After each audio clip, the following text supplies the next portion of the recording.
तुलसी अध्यात्म नीडम जैन विश्व भारती लाडनू के तत्वावधान में आयोजित 12वां प्रेक्षा ध्यान शिविर दिनांक 28 अक्टूबर 1979। स्थान कम्युनिटी हॉल अग्रनगर लुधियाना पंजाब। युवाचार्य श्री महाप्रज्ञ जी द्वारा प्रदत्त प्रवचन। विषय है चित्त शुद्धि और श्वास प्रेक्षा।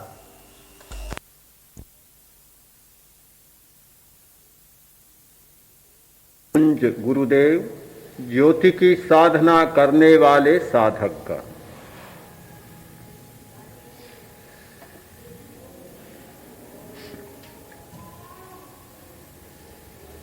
साधना का सारा उपक्रम दर्शन की शक्ति को विकसित करने के लिए है, ज्ञान की शक्ति को बढ़ाने के लिए है।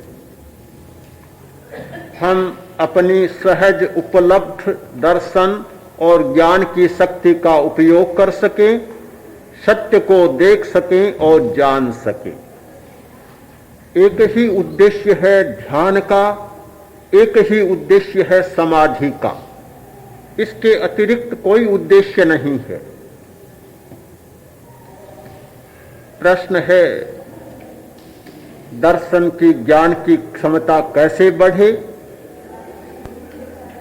उत्तर बहुत सीधा है। चित्त शुद्धि होती है, दर्शन की क्षमता बढ़ती है, ज्ञान की क्षमता बढ़ती है। जितने जितने चित्त की शुद्धि, निर्मलता और पवित्रता होती है, हमारी देखने और जानने की शक्ति विकसित हो जाती है। ये सारे उपाय चित्त शुद्धि के लिए हैं। हमारा चित्त शुद्ध बने, चित्त पर जो मैल जमा है वह दूर हो जाए, चित्त पर जो कलमश जमा है वह हट जाए, चित्त एक शीशे की भांति बिल्कुल निर्मल बन जाए। चित्त शुद्धि के लिए हम अनेक उपक्रम करते हैं, अनेक ध्येयों का आलंबन लेते हैं। कोई एक ध्येय नहीं होता कि जिसका आलंबन लेने से चित्त शुद्ध होता हो। अनेक ध्येय हैं। मैं कहना पसंद करूंगा कि असंख्य ध्येय हैं, अनंत ध्येय हैं। प्रत्येक द्रव्य ध्येय बन सकता है, द्रव्य का प्रत्येक पर्याय ध्येय बन सकता है। कितने सारे द्रव्य और कितने सारे पर्याय, सब के सब ध्येय बन जाते हैं। ध्यान करने वाला परमाणु को ध्येय बना लेता है, एक परमाणु को ध्येय बनाता है और परमाणु को ध्येय बनाकर और आत्मा को उपलब्ध हो जाता है। ध्यान करने वाला एक पर्वत को ध्येय बना लेता है और उसे ध्येय बनाकर आत्मा को उपलब्ध हो जाता है, दर्शन और ज्ञान को उपलब्ध हो जाता है। कोई अच्छा पदार्थ नहीं, कोई बुरा पदार्थ नहीं, कोई असुचि नहीं और कोई सूचि नहीं। ध्यान के लिए सब पदार्थ पदार्थ हैं, केवल पदार्थ हैं। ध्यान करने वाले व्यक्ति के सामने कोई वस्तु अच्छी नहीं होती और कोई वस्तु बुरी नहीं होती। केवल ध्येय बनता है, केवल ध्येय। वह ध्येय उसे अपने लक्ष्य तक पहुंचा देता है। ध्यान करने वाला व्यक्ति किसी को त्याज्य नहीं मानता और किसी को आदेय नहीं मानता। उसके लिए हेय और उपादेय कुछ भी नहीं होता। हेय से हेय वस्तु भी ध्यान का बहुत बड़ा आलंबन बन सकती है, ध्येय बन सकती है। ये ध्यान के जगत में, समाधि के जगत में हेय, उपादेय, अच्छा, बुरा, शुचि अशुचि जैसा कोई शब्द ही नहीं है, कोई शब्द नहीं है। समाधि के शब्द कोश में केवल एक ही शब्द है और वह है सत्य, यथार्थ, वस्तु का धर्म, वस्तु का जो स्वाभाविक धर्म है, जो वस्तु सत्य है, बस केवल एक शब्द, उसके अतिरिक्त कोई दूसरा विशेषण नहीं लगता। न जाने कितने कितने साधकों ने ऐसी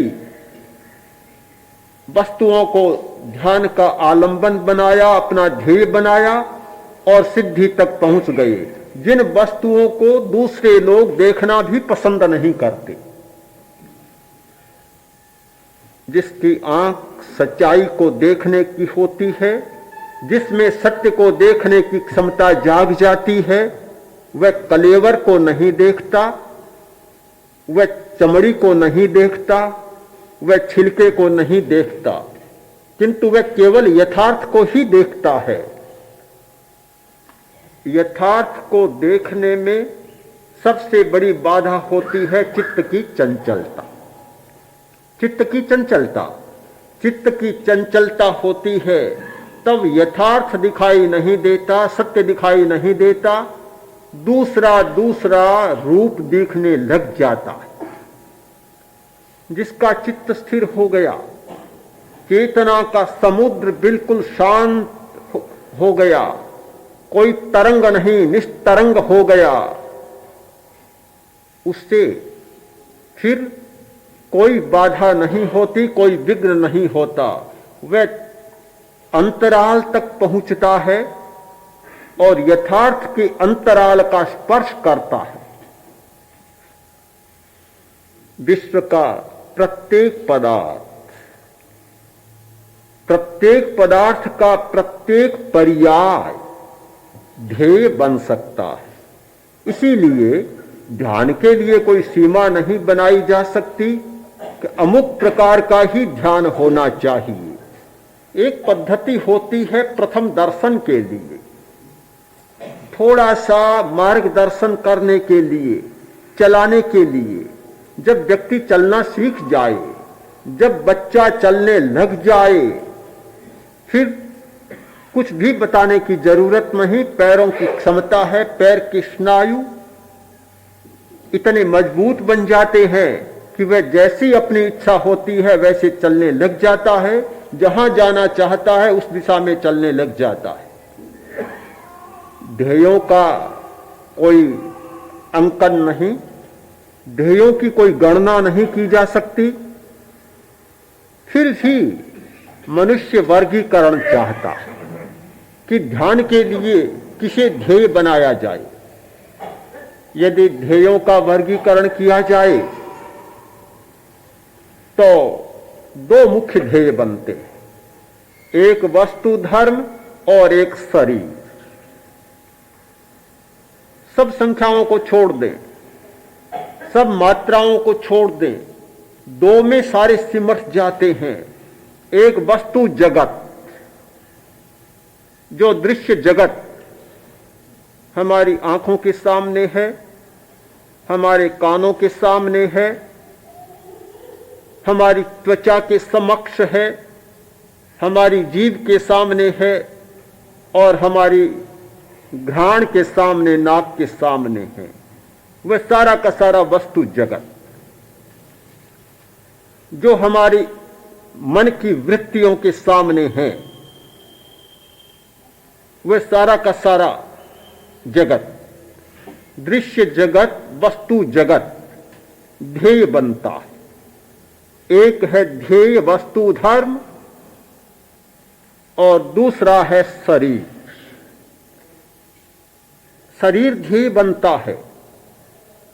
साधना करने वाले व्यक्ति, सत्य की खोज करने वाले व्यक्ति इन दोनों ध्येयों को अपने सामने रखते हैं और इनके सहारे ध्यान की सिद्धि उपलब्ध करते हैं।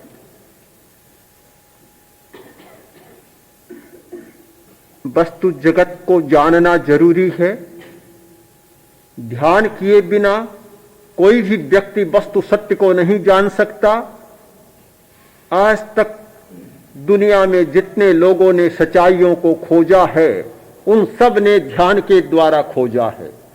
किसी भी व्यक्ति ने चंचलता के द्वारा किसी सत्य को खोजा हो यह इतिहास में भी नहीं मिलेगा और प्राग इतिहास में भी नहीं मिलेगा। जिस व्यक्ति ने कोई बात उपलब्ध की है, किसी घटना को सत्य को उपलब्ध हुआ है, चित्त का नियोजन किया, चित्त की एकाग्रता की, ध्यान किया, वस्तु स्पष्ट हो गई, वस्तु धर्म स्पष्ट हो गया। किंतु चंचलता से किसी को सत्य उपलब्ध हुआ हो, एक साक्ष्य भी नहीं मिलेगा, अपवाद भी नहीं मिलेगा। वस्तु धर्म की खोज ध्यान के द्वारा हुई। शरीर के सारे रहस्य ध्यान के द्वारा आविष्कृत हुए हैं, उद्घोषित हुए हैं। प्रत्येक पर्याय का, शरीर में होने वाली प्रत्येक घटना का, शरीर में होने वाले प्रत्येक परिवर्तन का, परिणमन का बोध मनुष्य को ध्यान के द्वारा हुआ है। ध्यान करने वाले व्यक्ति को वस्तु धर्म को खोजना भी जरूरी है और शरीर की खोज करना भी जरूरी है। केवल वस्तु धर्म को खोजता है और शरीर धर्मों की खोज नहीं करता, वह भी अधूरा रह जाता है। केवल शरीर धर्मों की खोज करता है और वस्तु धर्मों की खोज नहीं करता, जगत में विद्यमान पदार्थों और उनके पर्यायों का अनुसंधान नहीं करता, अन्वेषणा नहीं करता, वह भी अधूरा रह जाता है। हमारे ज्ञान की समग्रता, हमारे दर्शन की समग्रता तब बनती है जब वस्तु धर्म और शरीर धर्म दोनों खोज लिए जाएं। ध्यान करने वाले व्यक्ति के लिए, समाधि चाहने वाले व्यक्ति के लिए बहुत जरूरी है शरीर की खोज।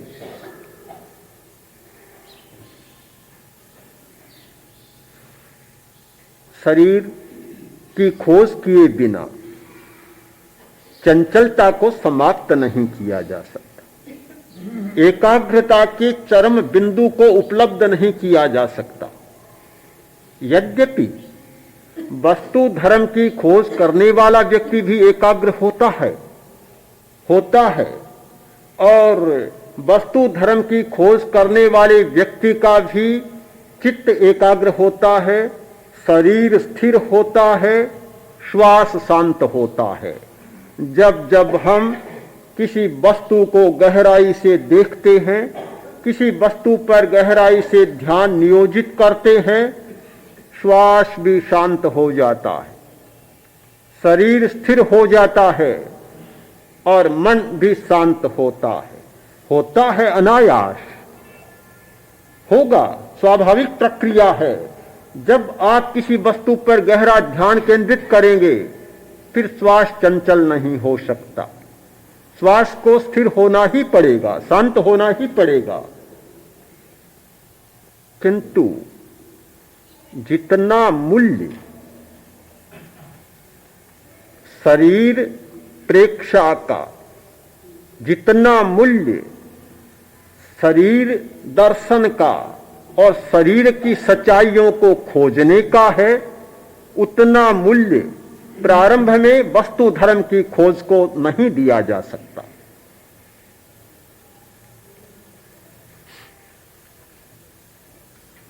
हमारा शरीर चंचल है, हमारा मन चंचल है, हमारी वाणी चंचल है, हमारा श्वास चंचल है। हमारे पास काम करने के 4 उपकरण हैं। प्राणी के पास 4 उपकरण होते हैं, शरीर, वचन, मन और श्वास, और ये चारों के चारों चंचल है। चंचलता हमारी बड़ी समस्या है। जब तक चंचलता है तब तक सत्य को नहीं जाना जा सकता, समाधि में हम नहीं जा सकते, और समाधि में पहुंचे बिना सत्य उद्घाटित नहीं होता। रहस्य अनावृत नहीं होता। हमें चाहिए स्थिरता। हमारे जितने साधन हैं वे हैं सारे चंचलता के, और हम चाहते हैं स्थिरता। क्या श्वास को शांत किया जा सकता है? क्या शरीर को स्थिर किया जा सकता है? क्या वचन को स्थिर किया जा सकता है? क्या मन को स्थिर किया जा सकता है? ये चार बहुत बड़े महत्व के प्रश्न हैं हमारे सामने, न केवल साधना करने वाले व्यक्ति के सामने, किंतु प्रत्येक व्यक्ति के सामने ये चार प्रश्न है।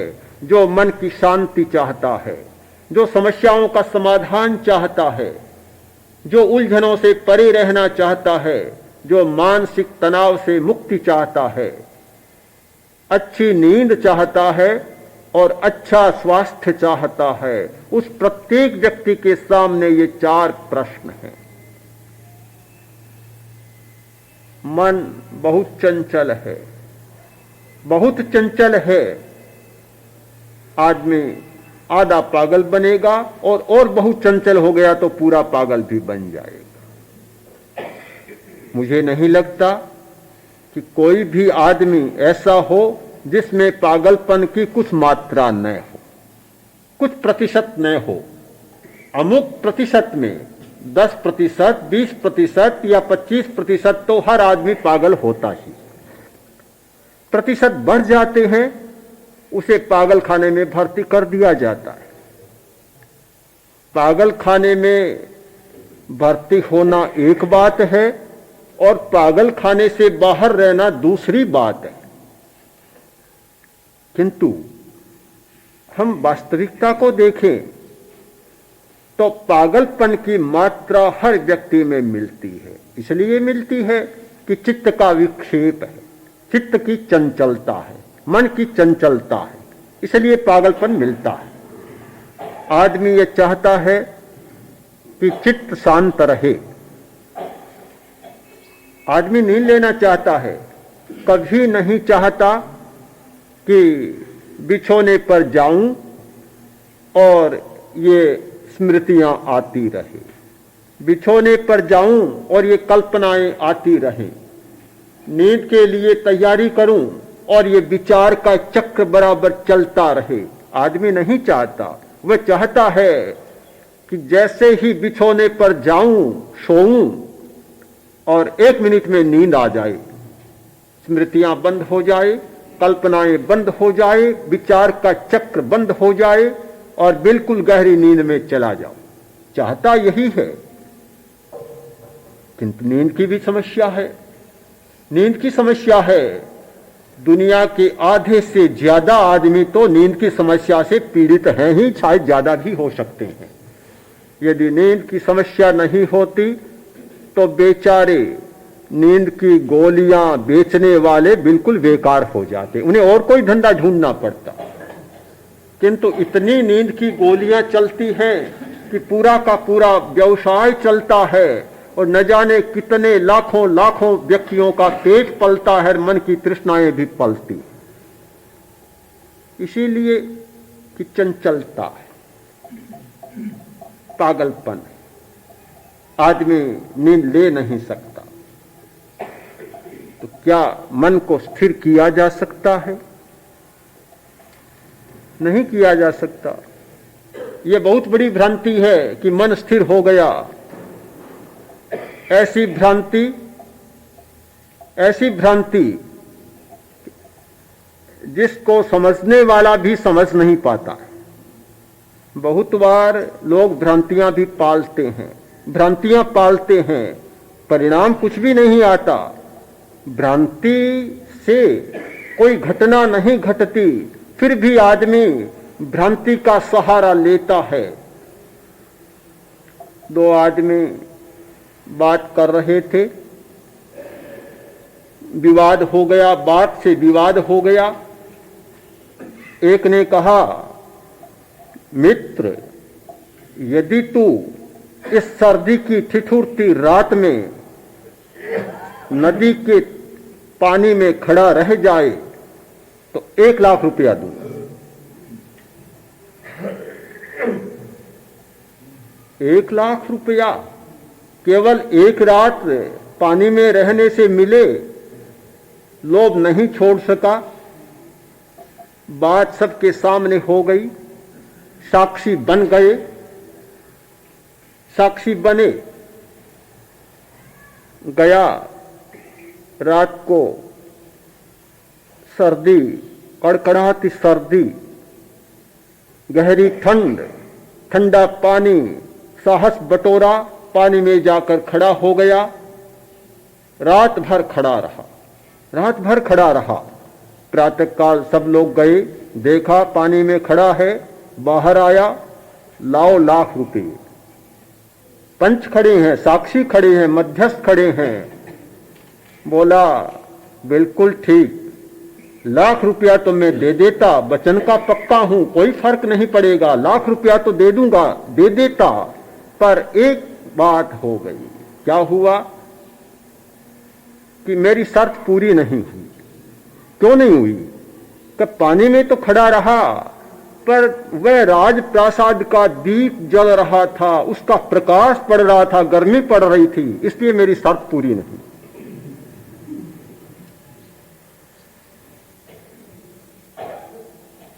कितनी बड़ी भ्रांति!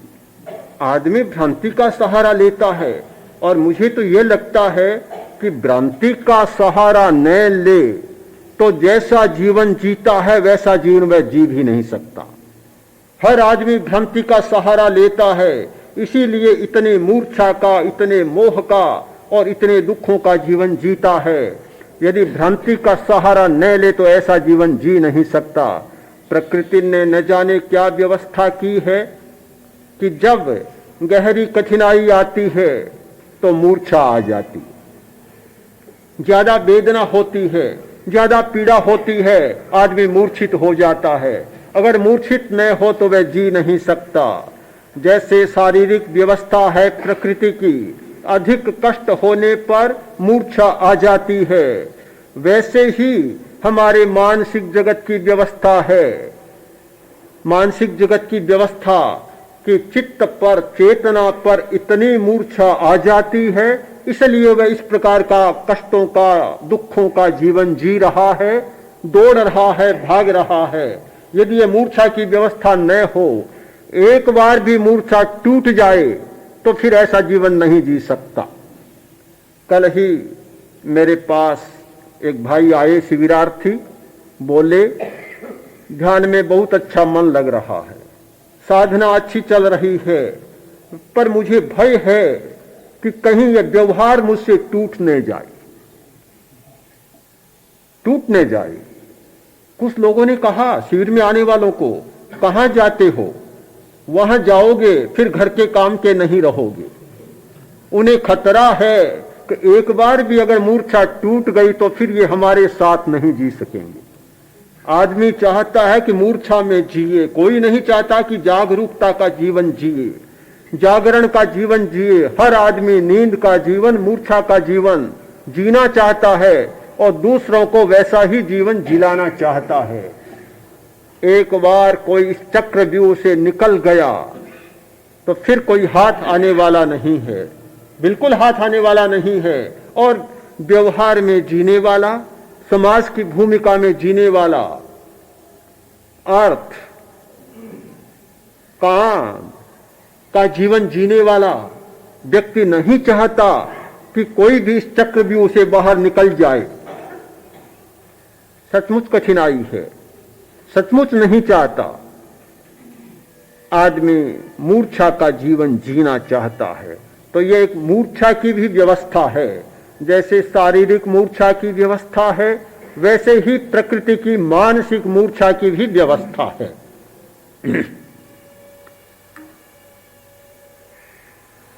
भ्रांति एक मूर्छा है।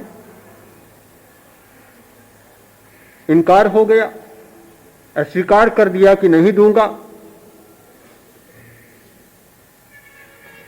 चले गए। मित्र ने भोज किया, कुछ दिनों के बाद, कुछ महीनों के बाद गहरी गर्मी आ गई। भोज किया, सबको आमंत्रित किया, सब साक्षी भी थे, मित्र भी था और भी बहुत सारे लोग थे। भोजन करने बैठे, भोजन भी चटपटा। भोज हो चटपटा न हो तो फिर भोज ही क्या हुआ। ये कोई शिविर का भोजन थोड़ा है जो चटपटा न हो, चटपटा तो होना ही चाहिए। गर्मी के दिनों में भी लोग बहुत मिर्च मसाले खाते हैं। चटपटा भोजन था, तीखा भोजन था। गहरी प्यास लगी, पानी मांगा और सबको पानी पिलाया। जब मित्र ने पानी मांगा, पानी नहीं पिलाया, दूर सामने ले जाकर पानी का पात्र रख दिया। उसने कहा बहुत प्यास लग रही है, मर रहा हूं, पानी लाओ जल्दी। बोला कि क्यों, पानी किस लिए पीना है, वह सामने पात्र पड़ा, प्यास बुझ जाएगी। अरे क्या बेवकूफी करते हो, क्या पानी का पात्र सामने पड़ा है उससे प्यास बुझ जाएगी। पानी के पात्र से प्यास नहीं बुझती तो राजप्रासाद के दीप से गर्मी कैसे आ जाएगी। आदमी भ्रांति में जीता है, भ्रांति का सहारा लेता है। न देना हो लाख रुपया तो भी भ्रांति का सहारा, और लेना हो तो भी भ्रांति का सहारा। यदि भ्रांति एक बार टूट जाए तो फिर एक हमारे जीवन में नई घटना घटित होती है और जीवन का नया चक्र शुरू हो जाता है, नया वलय हमारे सामने प्रस्तुत हो जाता है। चित्त की चंचलता को मिटाना जरूरी है, मिट सकती है, पर मन की चंचलता नहीं मिटती, मन स्थिर नहीं होता। इस भ्रांति को ठीक समझ ले फिर कि मन कभी स्थिर नहीं होता। मन का अर्थ है स्मृति, मन का अर्थ है कल्पना, मन का अर्थ है चिंतन। स्मृति, कल्पना और चिंतन, इसके सिवाय मन कुछ नहीं। तो क्या स्मृति को स्थिर किया जा सकता है? क्या कल्पना को स्थिर किया जा सकता है? क्या चिंतन को स्थिर किया जा सकता है? मन स्थिर नहीं होता। या तो मन होगा और या मन नहीं होगा, पर मन को स्थिर नहीं किया जा सकता। चित्त को स्थिर किया जा सकता है। चंचलता सारी चित्त में होती है, मन में नहीं होती। मन तो चंचल है ही, स्थिर क्या होगा फिर? जब हम साधना करते हैं, ध्यान का अभ्यास करते हैं, तो मन को अमन की स्थिति में ले जाते हैं। वाणी को स्थिर किया जा सकता है, शरीर को स्थिर किया जा सकता है, श्वास को शांत किया जा सकता है, स्थिर किया जा सकता है। हमारी समाधि की यात्रा शरीर से शुरू होती है। हमारी समाधि की यात्रा श्वास प्रेक्षा से शुरू होती है। पहला बिंदु है श्वास। हम लोग श्वास का बहुत कम मूल्य जानते हैं,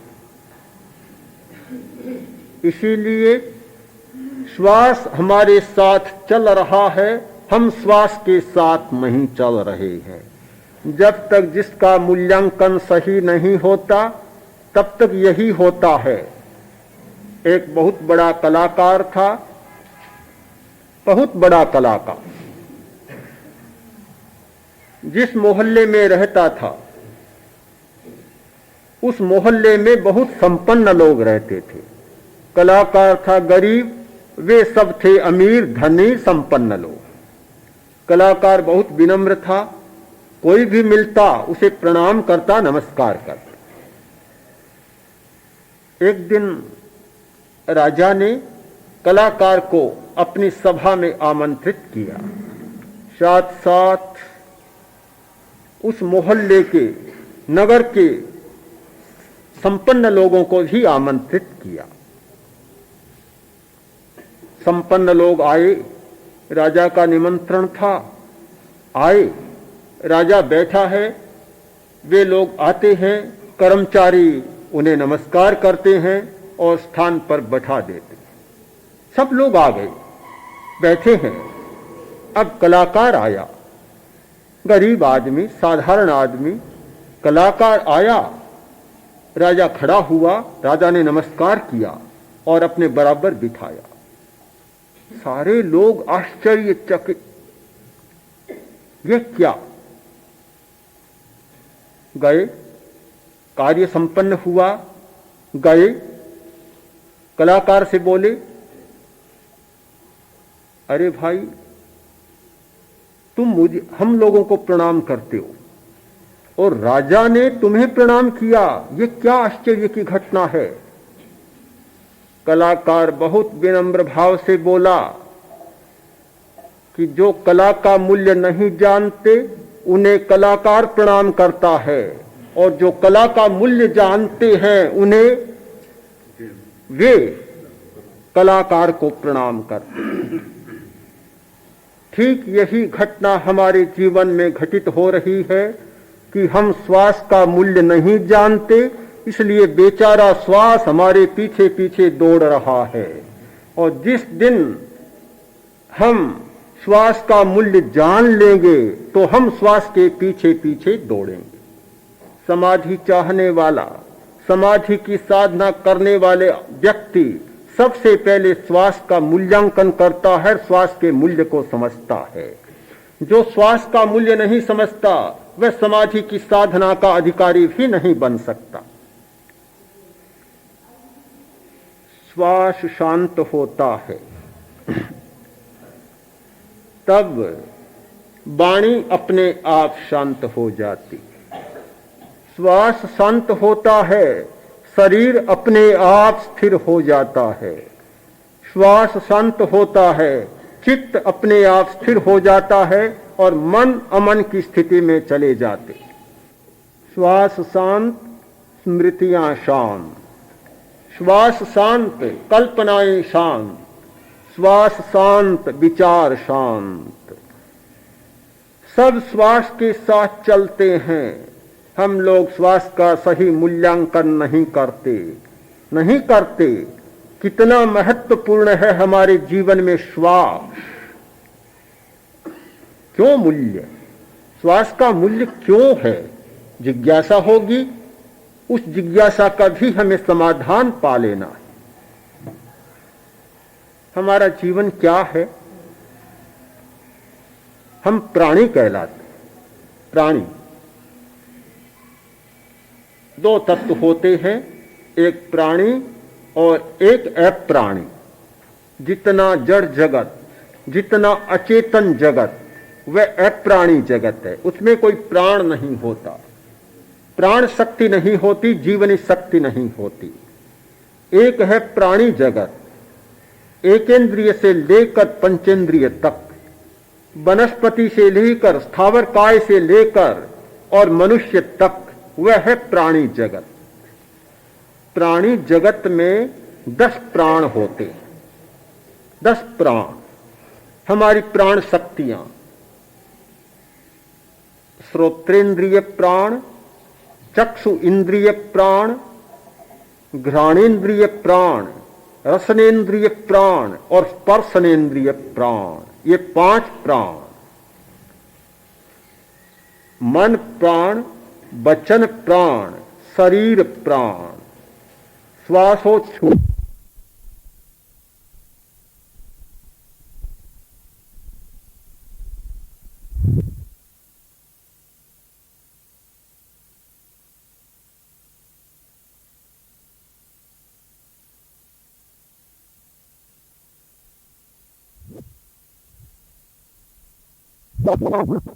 और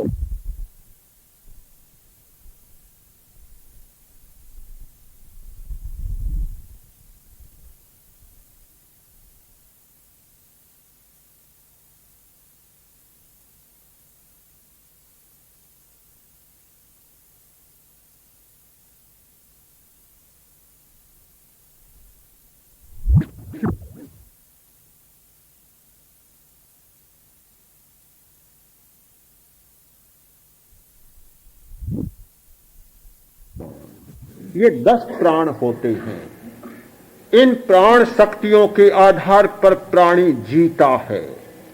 जब ये प्राण शक्ति बुझ जाती है, ये प्राण शक्ति की दीप शिखा मंद पड़ जाती है, प्राणी मृत्यु की सैया पर चला जाता है। जब प्राण तब जीवन, जब प्राण समाप्त जीवन समाप्त। हमारा समूचा जीवन प्राण के आधार पर चल रहा है। शरीर चलता नहीं, शरीर में चलने की क्षमता नहीं है। एक अंगुली भी नहीं हिल सकती अगर शरीर प्राण की शक्ति न प्राप्त हो। शरीर प्राण की ऊर्जा मिलती है, यह शरीर काम करता है। जब यह प्राण की शक्ति, शरीर को संचालित करने वाली प्राण की शक्ति सिमट जाती है, जैसे लकवा मार गया, अंगुली उठती नहीं है, उठती नहीं है, बिल्कुल नहीं उठती। संदेह हो जाता है कि क्या हो गया, शरीर बिल्कुल नहीं उठ रहा है। जब प्राण की शक्ति मिलती है, मन काम करता है। प्राण की शक्ति मिलती है, आंख काम करती है। प्राण के द्वारा हमारी समूची जीवन की यात्रा संचालित होती है। प्राणधारा न रहे, जीवन समाप्त हो जाए।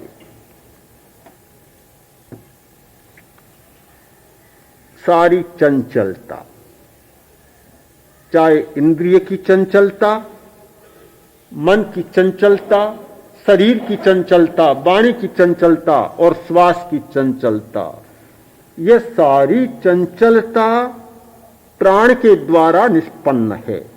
प्राण संचालित कर रहा है, चंचलता को पैदा कर रहा है। हम स्थिरता को उपलब्ध होना चाहते हैं, तो फिर श्वास पर क्यों ध्यान केंद्रित करें, श्वास का क्यों मूल्य समझें। प्राण और श्वास का गहरा संबंध है, गहरी मैत्री, घनिष्ठ संपर्क। श्वास के बिना प्राण काम नहीं करता। प्राण के लिए श्वास अनिवार्य है। शरीर शास्त्र की परिभाषा में यदि श्वास के साथ ऑक्सीजन नहीं जाता, प्राण वायु नहीं जाती, तो कुछ भी नहीं होता, कुछ भी नहीं होता। आपका फेफड़ा रक्त की सफाई करता है, किस आधार पर? ऑक्सीजन के आधार पर। आपकी कोशिका ऊर्जा को पैदा करती है, विद्युत को पैदा करती है। हर सेल, हर कोशिका ऊर्जा पैदा करती है ऑक्सीजन के आधार पर। मस्तिष्क क्रियाशील बना हुआ है ऊर्जा के आधार पर। इस विद्युत के आधार पर, ऑक्सीजन के आधार पर। ऑक्सीजन मिलता है तब तक प्रत्येक शरीर का अवयव छोटा या बड़ा क्रियाशील होता है, और जब ऑक्सीजन मिलना बंद हो गया फिर काम नहीं चलेगा। यदि कुछ सेकंड ही ऑक्सीजन मिलना बंद हो जाए तो आदमी मूर्छित बन जाएगा, चाहे अनचाहे समाधि की अवस्था में चला जाएगा, मूर्छित समाधि की अवस्था में चला जाएगा। प्राण को काम करने के लिए प्राण वायु चाहिए, ऑक्सीजन चाहिए, और उसकी सप्लाई करता है श्वास। हम श्वास लेते हैं, श्वास के साथ साथ ऑक्सीजन जाता है, प्राण वायु जाती है। यदि कोई श्वास न ले तो फिर प्राण वायु भीतर नहीं जाएगी। प्राण वायु नहीं जाएगी तो प्राण शक्ति अपना काम नहीं करेगी। वायुयान का इंजन हो, चाहे मोटर कार का इंजन हो, चाहे किसी भी मशीन का इंजन हो, उसके लिए ईंधन चाहिए। ईंधन मिलता है तो सब क्रियाशील रहते हैं, और ईंधन नहीं मिलता तो सबके सामने समस्या पैदा हो जाती है। आज के विश्व के सामने यह ईंधन का बड़ा भारी संकट है। श्वास, अकेला श्वास पूरे शरीर की मशीनरी को संचालित करने के लिए ईंधन की सप्लाई करता है। एकमात्र स्रोत है, इसके सिवाय कोई दूसरा स्रोत नहीं है। हमारे जीवन का मूल्य है श्वास।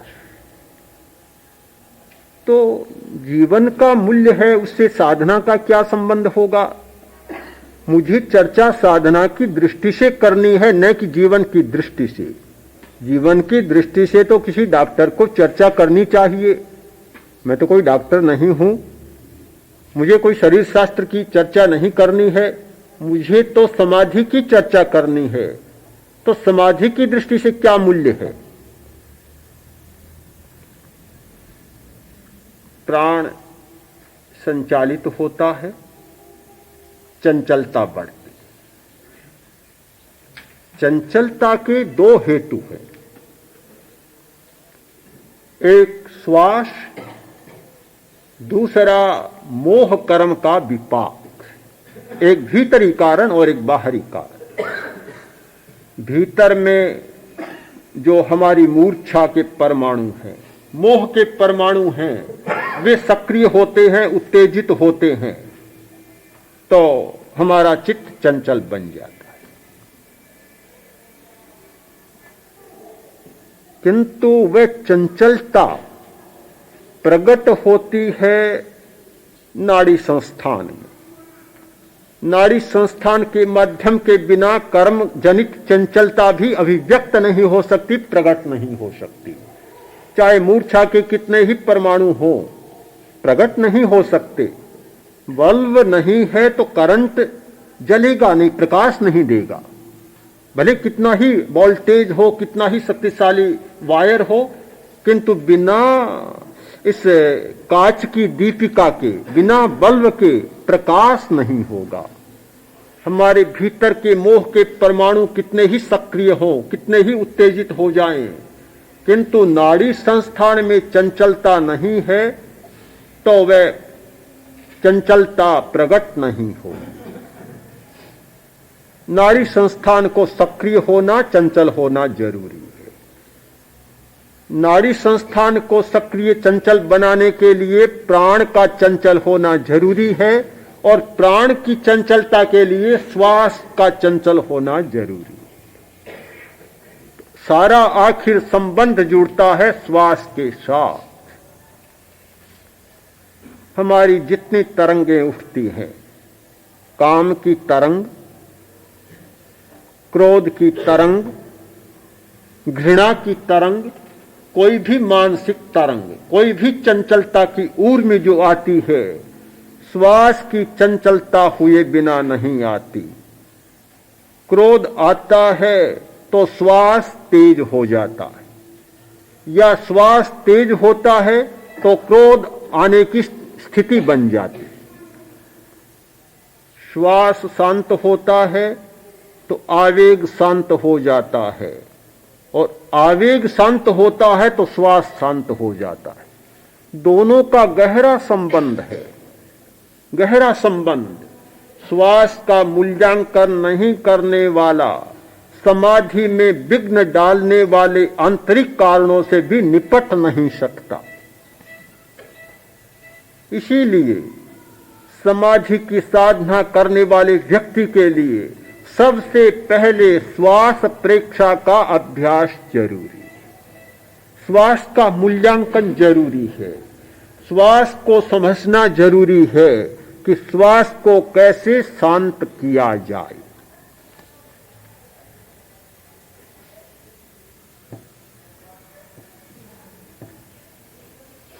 हम जानते हैं,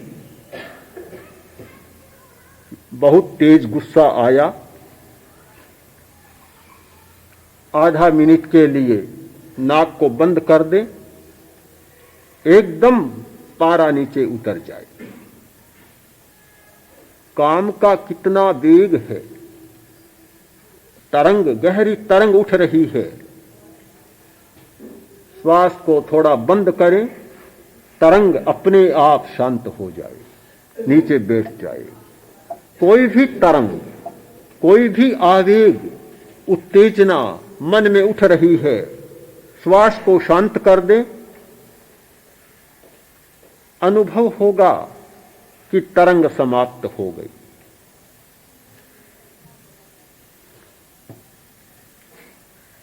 श्वास को शांत करना, श्वास को देखना कितना मूल्यवान है।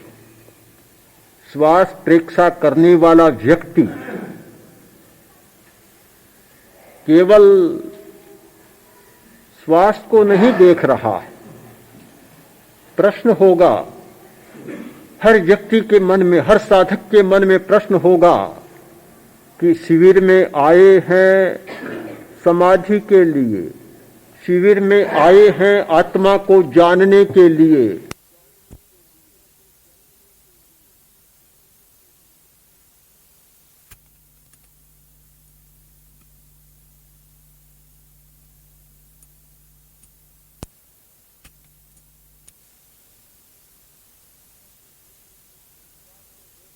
श्वास को देखने से कौन सी समाधि मिलेगी, श्वास को देखने से कौन सा चैतन्य उपलब्ध हो जाएगा, श्वास को देखने से कौन सी आत्मा उपलब्ध हो जाएगी। बहुत बड़ा संकट है, बहुत बड़ा विघ्न है और बहुत बड़ा प्रश्न होता है मन में। व्यक्ति नहीं समझ पाता कि जिस श्वास को एक दिन छोड़ना है, जिस शरीर को एक दिन छोड़ना है, तो ये नश्वर है श्वास, ये नश्वर है शरीर। हम ध्यान की साधना में, समाधि की साधना में नश्वर तत्व की साधना के लिए नहीं आए हैं। हम तो अविनश्वर तत्व की साधना चाहते हैं। ऐसा तत्व जो अनश्वर हो, अजर हो, अमर हो, अविनाशी हो, कभी जिसका नाश न होता हो, ऐसे आत्म तत्व की, चैतन्य तत्व की साधना के लिए आए हैं। इन क्षण भंगुर तत्वों की साधना के लिए नहीं आए हैं। पर क्रम भी समझना होगा।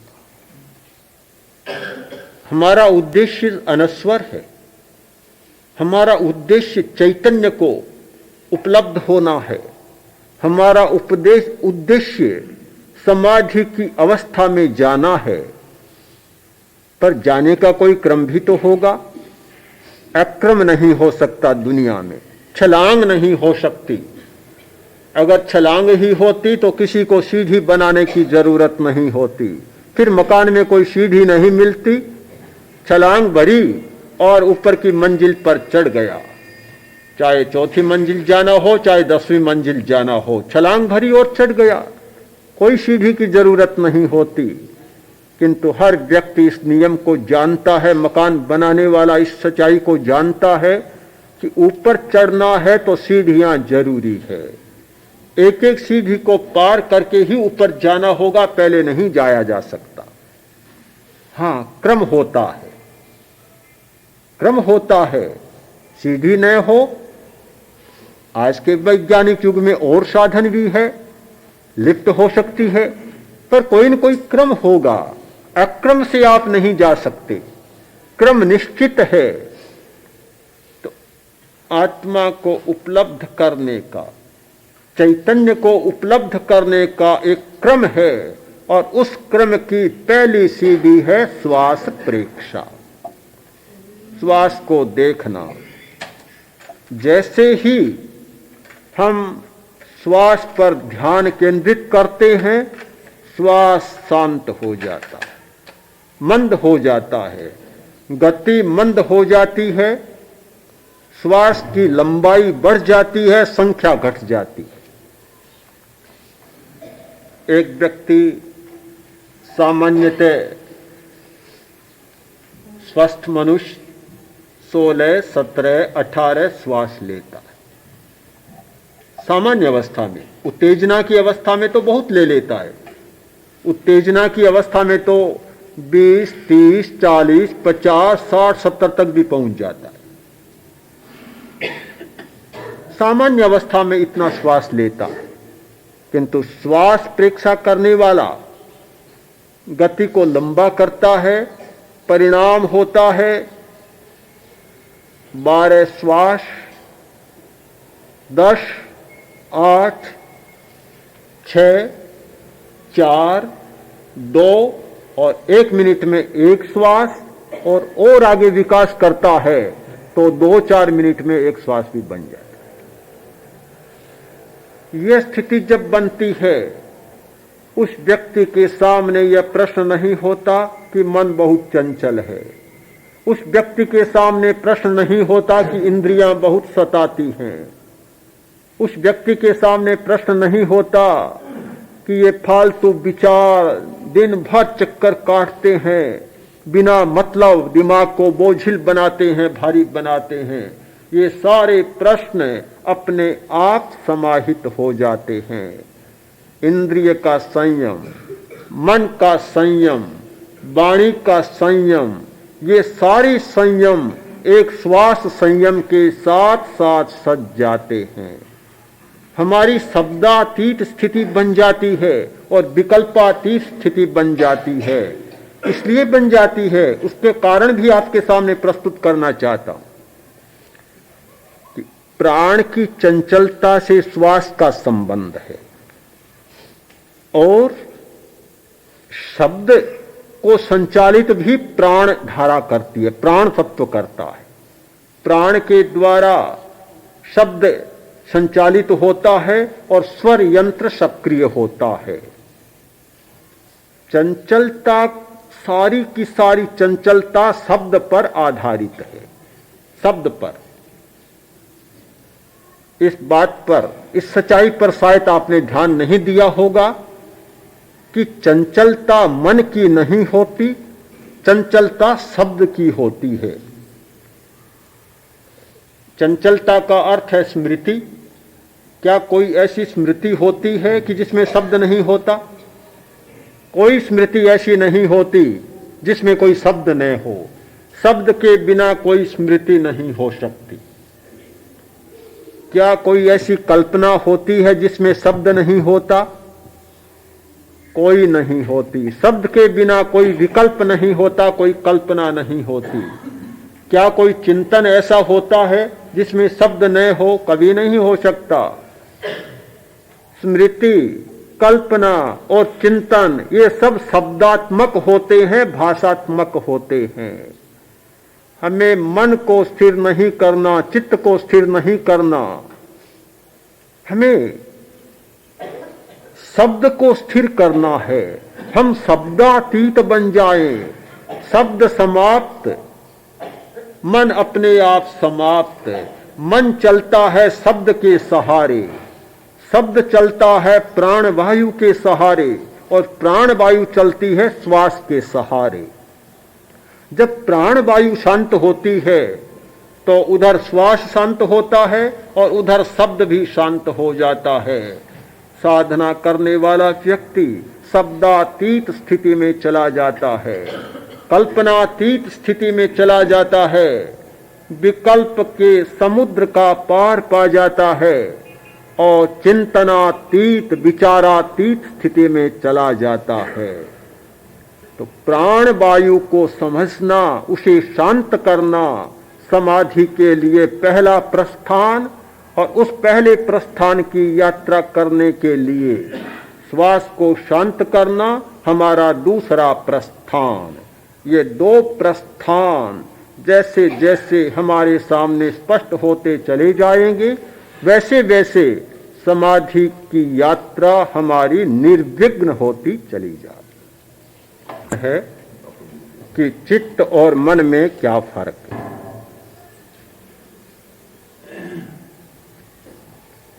वही फर्क है जो एक नौकर में और मालिक में होता है। चित्त है स्वामी और मन है नौकर। चित्त है हमारी चेतना और मन है उसका काम करने का एक यंत्र। यानी चित्त मस्तिष्क के माध्यम से स्मृति कोष्ठों में स्मृतियों का संकलन करता है। चित्त मस्तिष्कीय कोषों के माध्यम से कल्पना के केंद्र बनाता है और चित्त स्मृति और कल्पना के आधार पर चिंतन करता है। ये सारे काम चित्त करता है। तो ये चित्त के तीनों काम हैं, स्मृति करना, कल्पना करना और चिंतन करना। उन तीनों नौकरों का इकट्ठा नाम है मन। मन है तो मन है चित्त का एक यंत्र, एक नौकर, काम करने वाला कर्मचारी, और चित्त है चेतना का स्वामी जो इन सबको संचालित करता है। अरहंते शरणं पवज्जामि, सिद्धे शरणं पवज्जामि, साहू शरणं पवज्जामि, केवलिपन्नतं धम्मं शरणं पवज्जामि, अरहंते शरणं पवज्जामि, सिद्धे शरणं पवज्जामि, साहू शरणं पवज्जामि, केवलिपन्नतं धम्मं शरणं पवज्जामि, अरहंते शरणं पवज्जामि, सिद्धे शरणं पवज्जामि, साहू शरणं